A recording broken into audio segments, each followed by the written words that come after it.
ഗാന്ധിയോ അംബേദ്കറോ എന്ന S or no question അല്ല വേണ്ടത്. നോക്കൂ, ചരിത്രത്തിൽ അങ്ങനെ എസ് ഓർ നോ ക്വസ്റ്റ്യൻ ഒന്നുമില്ല. ചരിത്രത്തിലെ എല്ലാ എസിൻ്റെ ഉള്ളിലും ഒരു നോ ഉണ്ടാവും, എല്ലാ നോയുടെ ഉള്ളിലും ഒരു എസ്സും ഉണ്ടാവും. നിങ്ങൾക്ക് ഞാൻ ഒരു കാര്യം പറയാൻ കേട്ടോ, നിങ്ങൾക്ക് സിദ്ധാന്തഭദ്രമായിട്ട് സമൂഹത്തിൽ ഇടപെടാൻ പറ്റില്ല. തിയററ്റിക്കലായ ഭദ്രതയോടെ നിങ്ങൾക്ക് ചെയ്യാവുന്ന ഒരു കാര്യം, ഒന്ന് ഞാനിപ്പോൾ ചെയ്യണ പോലെ പ്രസംഗിക്കുക, 2 സെമിനാറിൽ പേപ്പർ അവതരിപ്പിക്കുക. ഇത് രണ്ടുമാണ് ചെയ്യാൻ പറ്റുക. റോട്ടിൽ ഇറങ്ങിക്കഴിഞ്ഞാൽ വൈരുദ്ധ്യം നിങ്ങളെ വന്ന് മൂടും. വൈരുദ്ധ്യരഹിതമായി ജീവിക്കണം എന്നത് സെമിനാറിൽ മാത്രം പറയാവുന്ന ഒരു കാര്യമാണ്. അതുകൊണ്ടാണ് ഗാന്ധി പറഞ്ഞത്, I make no hobgoblin of consistency. Consistency is the virtue of a donkey എന്ന് അംബേദ്കറും പറഞ്ഞത്. അതുകൊണ്ടാണ് വൈരുദ്ധ്യമുണ്ട്. You have to confront, you have to intervene. നിങ്ങൾ ഇടപെടാൻ ശ്രമിക്കുമ്പോൾ നിങ്ങൾ അതിൽ പെട്ടുപോകും.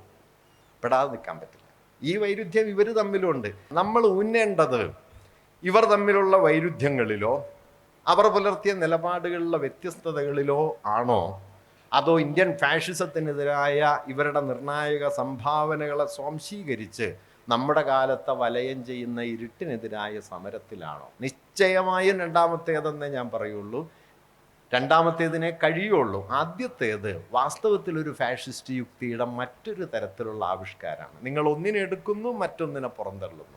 നോക്കൂ, ഒന്നുകൊണ്ട് മാത്രം പൂർത്തിയാക്കാവുന്ന ഒരു കാര്യവും മനുഷ്യ ജീവിതത്തിലില്ല. ജീവിതം കൂട്ടണമെങ്കിൽ പലത് വേണ്ടി വരും.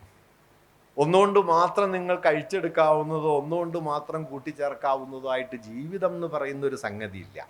അത് പലതാണ്. ഈ പലതിലേക്ക് നോക്കുന്ന സമയത്ത് അംബേദ്കർ മുമ്പോട്ട് വച്ച ഇന്ത്യൻ ജാതി വിമർശനത്തിൻ്റെ ബലവും ഗാന്ധി ഇന്ത്യൻ ദേശീയതയ്ക്ക് നൽകിയ മതനിരപേക്ഷമായ ഉള്ളടക്കവും ഗാന്ധി തൻ്റെ രക്തസാക്ഷിത്വം കൊണ്ട് ഇന്ത്യൻ സമൂഹത്തിൽ ഉണർത്തിക്കൊണ്ടുവരാൻ ശ്രമിച്ച ധാർമ്മികമായ ബോധ്യവും അത് ഇന്ത്യൻ ഫാഷിസത്തിനെതിരായ സമരമുഖത്തിലെ ഏറ്റവും നിർണായകമായ ഘടകങ്ങളാണ് എന്ന് ഞാൻ കരുതുന്നു. നോക്കൂ, അവർക്കിടയിലെ വ്യത്യസ്തതകളില്ല എന്ന് പറയാനല്ല ഞാനിതൊന്നും പറയുന്നത്. വ്യത്യസ്തതകളെ ഒരു കുറ്റകൃത്യമായിട്ട് കാണരുത്. നോക്കൂ, ഒരു മരത്തിൽ നിങ്ങൾ 100 ഇലകളിലേക്ക് സൂക്ഷിച്ചു നോക്കിയാൽ 100 തരാണ്. വ്യത്യസ്തത എന്നത് പ്രകൃതിയുടെ അടിസ്ഥാന സ്വഭാവമാണ്. വ്യത്യസ്തത വൈരുദ്ധ്യത്തിൻ്റെ മറുപേരല്ല. Difference is not contradiction. വ്യത്യസ്തത എന്നത് വൈരുദ്ധ്യത്തിൻ്റെ മറുപേരല്ല. വ്യത്യസ്തതകളെ വൈരുദ്ധ്യങ്ങളാക്കി നിത്യശത്രുതകളാക്കി മാറ്റുക എന്നതാണ് ഫാഷിസത്തിൻ്റെ അടിസ്ഥാന ലോജിക്ക്. മറിച്ച് വ്യത്യസ്തതകൾക്കുള്ളിൽ സാഹോദര്യം പാലിക്കുക എന്നതാണ് ജനാധിപത്യത്തിൻ്റെ ലോജിക്ക്. സാഹോദര്യം സമന്മാർ തമ്മിൽ ഒരേപോലുള്ളവർ തമ്മിലുള്ള ഒത്തുചേർച്ചയുടെ പേരല്ല, മറിച്ച് വ്യത്യസ്തതകൾ തമ്മിലുള്ള ഒത്തുചേർച്ചയുടെ പേരാണ്. അതുകൊണ്ട് സാഹോദര്യം നിലനിൽക്കണമെങ്കിൽ അതിൻ്റെ precondition you should maintain the differences.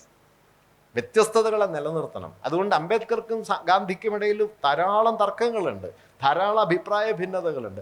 ആ ഭിന്നതകൾക്കപ്പുറം ഒരാധുനിക ജനാധിപത്യത്തിലേക്കുള്ള ഇന്ത്യയുടെ പരിവർത്തനത്തെ, ആധുനികമായ ഒരു മതനിരപേക്ഷ സമൂഹത്തിൻ്റെ നിർമ്മിതിയെ, ജനാധിപത്യത്തിൻ്റെ ഒരു സമഭാവനയെ രൂപപ്പെടുത്തുന്നതിനെ അവർ വലിയ തോതിൽ മുന്നോട്ട് കൊണ്ടുപോയിട്ടുണ്ട്.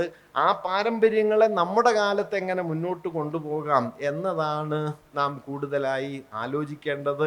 അവരെ 1930-ലോ 40-ലോ ഒക്കെ നമുക്കിഷ്ടമുള്ള, നമുക്ക് താല്പര്യമുള്ള ചില ജീവിത സ്ഥാനങ്ങളിൽ സ്തബ്ധമാക്കി നിർത്തി ആ സ്തംഭനാവസ്ഥയാണ് അവരുടെ യാഥാർത്ഥ്യമെന്ന്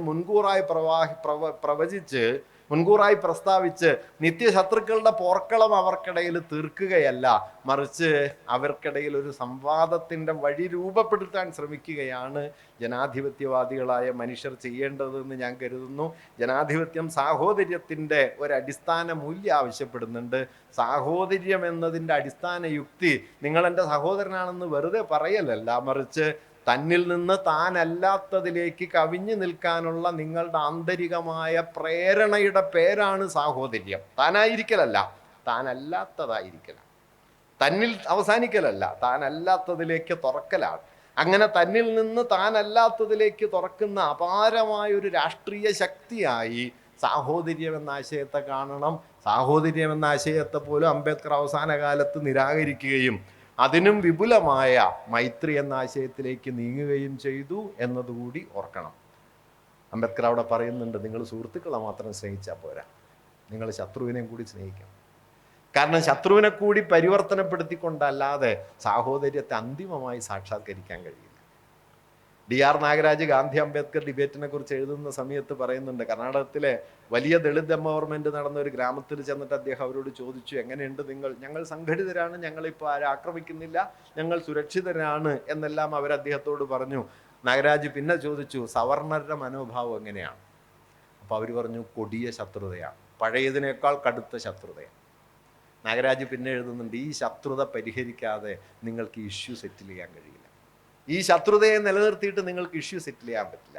അതുകൊണ്ട് അംബേദ്കർ മുമ്പോട്ട് വെച്ച ദളിത് എംപവർമെന്റ് എന്നതുപോലെ ഗാന്ധി മുന്നോട്ട് വെച്ച ആത്മശുദ്ധീകരണം എന്നതും ഒരു രാഷ്ട്രീയ കാര്യ പരിപാടിയിൽ കൂട്ടിയിണക്കപ്പെടേണ്ടത്. ഇന്ത്യൻ ഫാഷിസത്തിന്റെ ജനിതക ഘടനയെ അഴിച്ചു കാണിച്ചത് അംബേദ്കർ ആണെങ്കിൽ, ആ ഫാഷിസത്തിന്റെ വിഭജന യുക്തിയെ മറികടക്കുന്ന ധാർമ്മിക ബോധ്യത്തിന്റെ വലിയൊരു ആകാശമണ്ഡലത്തെ സൃഷ്ടിച്ചത് ഗാന്ധിയാണ്.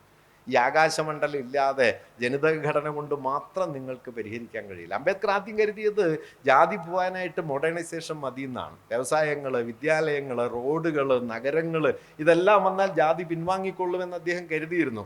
മാറില്ല എന്ന ബോധ്യത്തിലാണ് അദ്ദേഹം ബുദ്ധനിലേക്ക് തിരിയുന്നത്.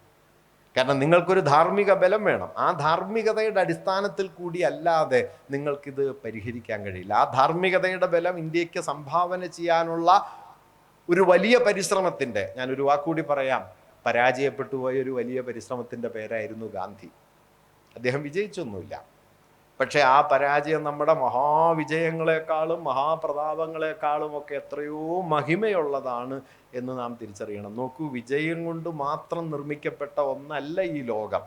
ഈ ലോകത്തിൻ്റെ മഹിമ വിജയം കൊണ്ട് നിർമ്മിക്കപ്പെട്ടതിനേക്കാൾ എത്രയോ കൂടുതൽ പരാജയം കൊണ്ട് നിർമ്മിക്കപ്പെട്ടതാണ്. അതുകൊണ്ട് ആ പരാജയത്തിൻ്റെ വലിയ സ്ഥാനങ്ങളിലൊന്നായ ഗാന്ധിയെ ഒരുപക്ഷെ ആ പരാജയത്തിൻ്റെ തന്നെ മറ്റൊരു വഴി, ഗാന്ധിയുടെ മറുപുറത്തായിരിക്കുമ്പോഴും അംബേദ്കറിൽ ആ ഒരു ഘടകം ഉണ്ട് എന്ന് ഞാൻ കരുതുന്നു.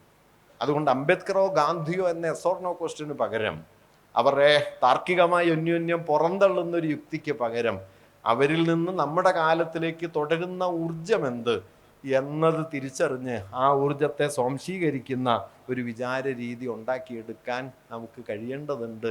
ഇന്ത്യൻ ഫാഷിസത്തിനെതിരായ നമ്മുടെ പ്രതിരോധത്തിൻ്റെ വലിയ സ്രോതസ്സായി തീരുക ഒരുപക്ഷെ ആ ഒരു സംവാദ തലമായിരിക്കും എന്നാണ് ഞാൻ കരുതുന്നത്. നമസ്കാരം.